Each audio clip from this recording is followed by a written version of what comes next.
All right, what do we got? INTP versus ISTP. How can you tell the difference? All right, so this is going to be a copy and paste of the INFP versus ISFP video, if you've seen that one. These types have the same first and fourth function. Therefore, the game is going to be in their double observers in the middle. The good news is this starts to get easier because as you start learning these lessons, you can start applying them to other types because you don't take on a type as if they're a whole giant machine. Let me just kind of hit this point for a second. When you're a kid and you don't know how to work on your car, it's very overwhelming, or your computer. Computers are still overwhelming for me. So it's like, my computer's broken. And like, somebody who works in computers is like, dumbass, it's just your USB port. That's all it is. Like, the little plug is off. You got to buy a new one. It's $5 and everything's working. My computer's broken. The new guy is overclumping everything and getting it overwhelmed with all the complexity. So as you start to learn this stuff, just like you learn computers or cars or video games, whatever the hell you've learned, you don't see it as the whole. So for example, I no longer am looking at an INTP or as an ISTP as a single unit. Oh, I'm seeing TI, I'm seeing FE at the bottom, I'm seeing the double observers, I'm seeing they could be masculine or feminine or more introverted or extroverted. They could be a jumper. So I'm looking at all the parts.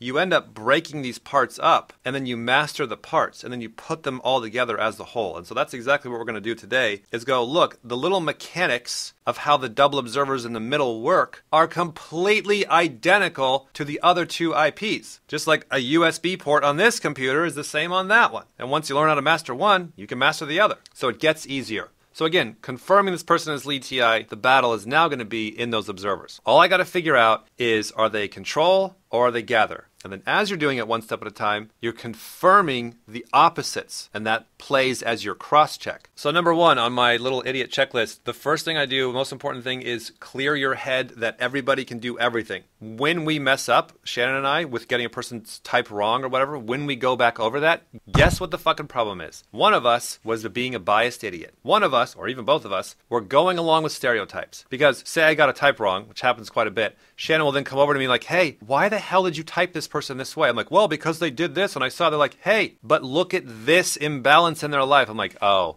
I didn't see that. I didn't want to see that. I'm late to lunch. I just wanted to get out of here. I rushed it. And then all of a sudden your eyes are open to, oh my God, how was I so fucking blind that I didn't see this? Oh, I got lazy again. So this is why this has been number one on my checklist. All right, so you sit down, you're looking at an INTP and an ISTP, and you got to know that all you want to stereotypically do is you want to assume they're both gatherers. That's what Myers-Briggs is going to tell you. But your super introverted friend is going to tell you, I'm not a gatherer. I'm an organizer. Yes, I'm good at gathering. That's not my favorite thing to do. I'm doing all the gathering for the sake of organizing. When that person gets upset or in a problem, they run back to the organizing. They blame their problems on the gathering. Well, there wasn't all this chaos and all this information, all this stuff I had to figure out, all these things I got to do, and I never know what's going to happen next. Oh, I hate all that. If I could just get my little plan to work, I have all this stuff organized, I have it all listed out, I have it all thought out, I have it all understood. Why won't that just work? And you're like, huh, that's weird.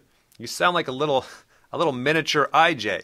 And then from there, say you got just a normal run-of-the-mill INTP who's TI-NE. You've now really got to dial in of like, okay, I think I'm seeing TI-NE, so I'm seeing his identity is tied to his reasons, and then he's taking in his new information through the abstract, NE, and that seems to be the savior. Now, you should be able to confirm that when you go see him have to organize, you should look for two things. When he goes to organize, number one, you should see that that's a demon, and he doesn't like it, and he gets frustrated. And number two, you should see that he's trying to organize the facts. Why? Because he's taken in all of his information through the abstract, that coin flips on the inside, and now he has to organize the facts. And then the other way around, let's say with an ISTP who's a jumper, so he is TI-NI, you should see this person's identity is also their reasons, but then their information is coming from their known information. And what in particular? Their known concepts, their known abstract, their known patterns. So they'll talk like, I just know what's going on. I just know how this works. I just know what's up. And then you go, well, what are the facts on that? They'll like throw out, well, there's this and there's that. And you're like, yeah, but these facts are kind of off. Like, yeah, who cares? The facts are always off. And you'll see that,